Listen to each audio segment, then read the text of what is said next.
지난 7일 대정읍 충운묘지입니다. 고 송달선 하사의 유족들이 한자리에 모였는데요. 오셨다. 북한군과 치열한 교전 중 애국의 헐령이 되신 송달선 숙부님, 얼마나 고통스럽고 가족이 그리웠을까. 한평생 5살 배기 아들 홀로 키우며 남편을 기다리다가 들꽃처럼 살다 하늘나라 가신 황덕춘 숙모님. 아버님 후국원으로 유구 발굴대에서 내일 오신다고 해서 오늘 어머님 여기 안장되어 있는데 오늘 이장하려고 우리 식구들 모여서 이장하려고 지금 모였습니다. 이것이 어머님이오다. 끝내 돌아오지 못한 남편 대신 유품과 함께 묻혔던 아내. 이제 내일이면 부부는 70년 만에 재회합니다.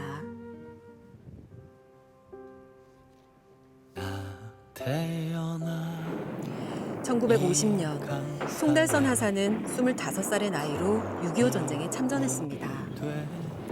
결혼한 지 6년 만에 아내와 어린 아들, 딸을 두고 전장으로 떠난 거죠. 그 후로 70년 동안 그는 고향으로 돌아오지 못했습니다.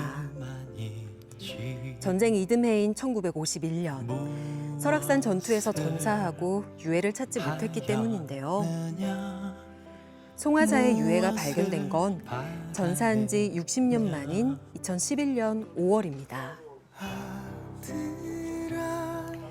그리고 다시 10년 뒤인 지난 10월에서야 송하사의 유해 발굴 소식이 가족에게 전해지는데요. 2019년에 그의 아들이 남긴 DNA 시료가 큰 역할을 했습니다.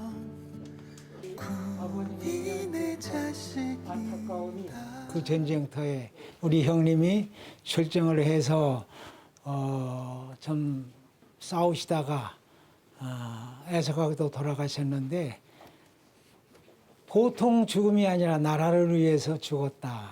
호국 나라를 위해서. 그래서 호국 영웅이 돼서 돌아왔다고 하는 이 얼마나 저는 기쁘고 참 감격스럽고 참 영광으로 생각을 해요. 다음 날 고 송달선 하사의 안장식이 열렸습니다. 비로소 돌아온 고향 땅 가족의 품.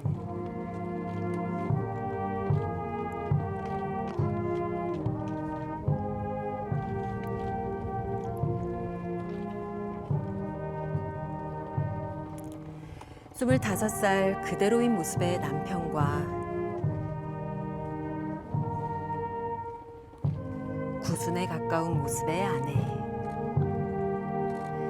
정말 오랜만에 재회인데요.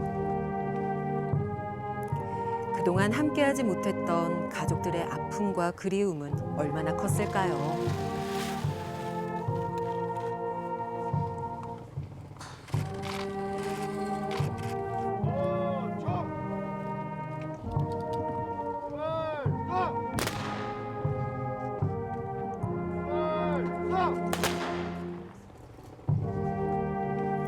이제라도 제자리로 돌아오게 된 것이 유족들에겐 큰 위로가 됩니다. 예우를 갖춰주셔서 너무 감사하고 어머님이 하늘나라에서 아버님 만나서 이 광경을 보실 때에 참으로 기뻐하고 있을 줄로 믿고 감사합니다. 우리 이 가족들은 이 영광스러운 것을 영원히 기억할 것이며 이 가족으로서의 어떤 자부심, 자긍심을 가지고 명예로운 삶을 우리가 이어가야 되겠다 하는 그러한 마음 가진 다짐도 있어요. 그런 점에서 이번 제주 안장식이 있던 날은 국립제주호국원의 개원식이 함께 열리는 날이었습니다. 유공자분들을 위해 나라가 마땅히 해야 할 도리를 하게 되었음을 의미합니다. 국립제주호국원의 첫 안장자는 남제국은 대정읍 무릉리 태생으로 6.25 전쟁 당시 강원도 설악산 지구에서 전사하신 고 송달선 하사님입니다. 70년 만에 고향으로 모실 수 있게 되었습니다. 전쟁터로 가는 할아버지를 위해 할머니는 없는 살림에도 온 동네를 다니며 광목천을 끊고 실로 매듭을 지어 복대를 만들었다고 합니다. 당시 제주에는 이 복대를 두르면 총알도 비껴간다라는 말이 있어서였다고 합니다. 조국을 지키기 위해 호련을 가족을 떠나 치열한 전투가 벌어졌던 설악산 어느 골짜기, 그곳에서 60년 만에 발견된 할아버지. 따스한 제주에 살던 할아버지가 우리나라에서 제일 춥다고 하는 설악산에 60여 년 동안 홀로 계셨으니 많이 춥고 외로우셨죠. 할아버지의 아들, 저의 아버지.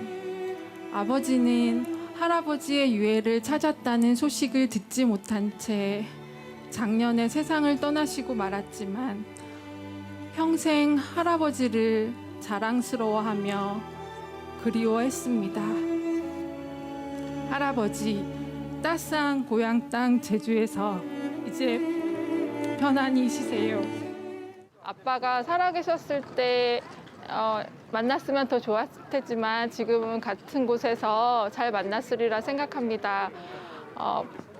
보건소에서 DNA를 검사를 아빠와 함께 했는데 저 말고 다른 분들도 적극적으로 검사를 해서 가족들을 많이 찾으셨으면 좋겠습니다.